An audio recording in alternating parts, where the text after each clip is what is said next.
এখন এই মুহূর্তে দুজনের সমন্বয়ে একটি অসাধারণ পারফরমেন্স হবে। আসছেন মিলা নৌভা চট্টগ্রাম থেকে এবং মাহমুদুল হাসান তার দেশের বাড়ি গেস্ট পারফর্মার।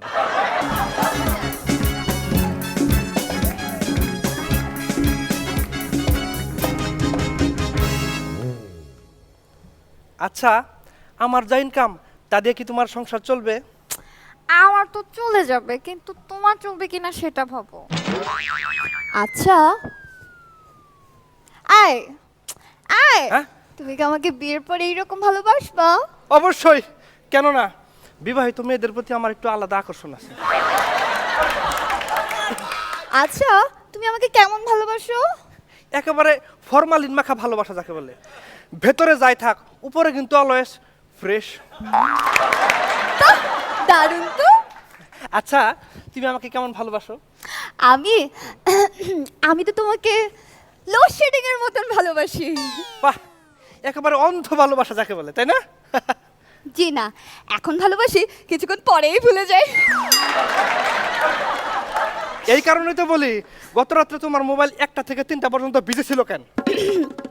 না মানে আমি তো আসলে ফোনে কথা বলছিলাম, আমার বান্ধবী ওই যে না মানে রুমা ওই রুমার সাথে কথা বলছিলাম আর কি। কে? তোমার স্বভাব আর পরিবর্তন হবে না? না, তুমি আমার সাথে এত বড় চিট করতে পারলা? আমি তোমার সাথে চিট করেছি? এই, আমি তোমার সাথে কি করেছি? হ্যাঁ, চিটটা কি? গত রাত্রে তো আমি সারা রাত রুমার সাথে কথা বলছি। তুমি রুমার সাথে কথা বলেছো? এই, তুমি আমার সাথে আর কত চালাকি করবা? আমি ফোন দিই নাই তো। শোনো শোনো, রুমাই আমারে ফোন দিছিল, ও বললো ওর সব চুল পড়ে যাইতাছে, তাই আমার কাছে পরামর্শ চাইছে। তা তুমি কি এমন পরামর্শ দিয়ে ওকে উদ্ধার করেছো?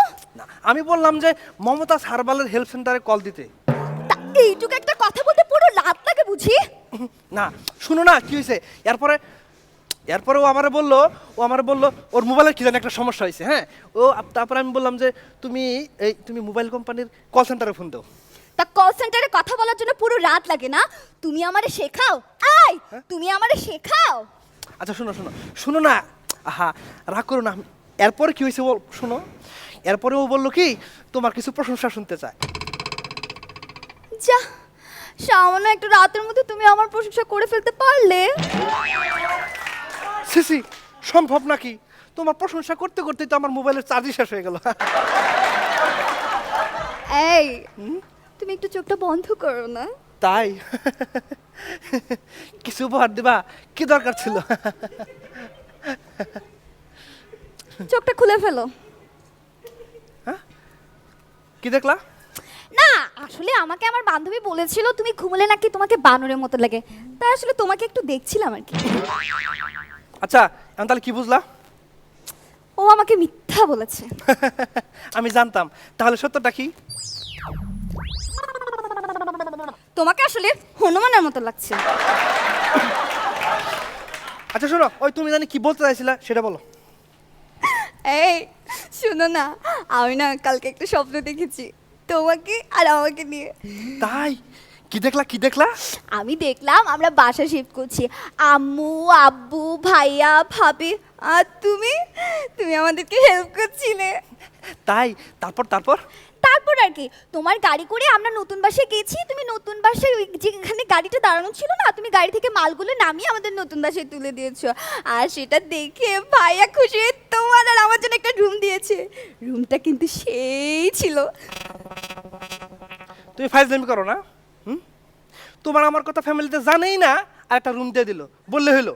সত্যি বলছি জান, বিশ্বাস করো আমি স্বপ্নে কিন্তু এটাই দেখেছিলাম। তারপর তুমি আমি সবার রুম ডেকোরেট করে দিলাম, শুধু তুমি আমার জন্য ভালো ভালো রান্না করলা, আমার কাপড়গুলো গুছিয়ে দিলা, তুমি আমি এক রুমে। কি? তুমি আমি এক রুমে থাকবো, কেউ কিছু বলবে না? ধুর বাবা, বললাম না স্বপ্ন দেখছিলাম।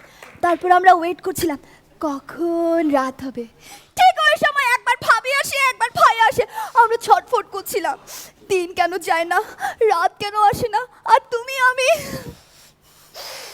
শোনো, তুমি একটু তাড়াতাড়ি বলো, দিনের পাটটা রাখো, রাত্রে কি হলো সেটা বলো। ওইখানে তো যত গন্ডগোল, যেই কিনা আমি রাতে স্বপ্নটা দেখবো ঠিক তখনই আমার ঘুমটা ভেঙে গেল।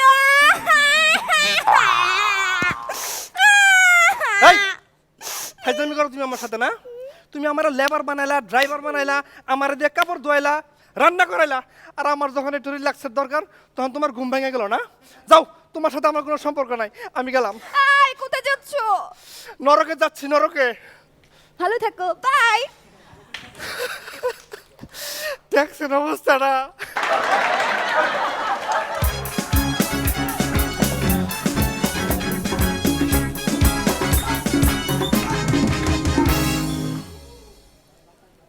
নরকে যাচ্ছে, আমার বিশ্বাস খুব বেশিক্ষণ ওখানে থাকতে পারবে না, আবার ছুটে আসবে। শুনতে চাই জুয়েল ভাইয়ের কাছ থেকে। নোভা, তুমি একদম নিখুঁত এক অভিনেত্রী। তুমি তোমার নিজের কাজটা নিখুঁতভাবে তো করোই, সবচেয়ে বিস্ময় লাগে তোমার রিয়াকশনগুলো এত পারফেক্ট, আমি মুগ্ধ।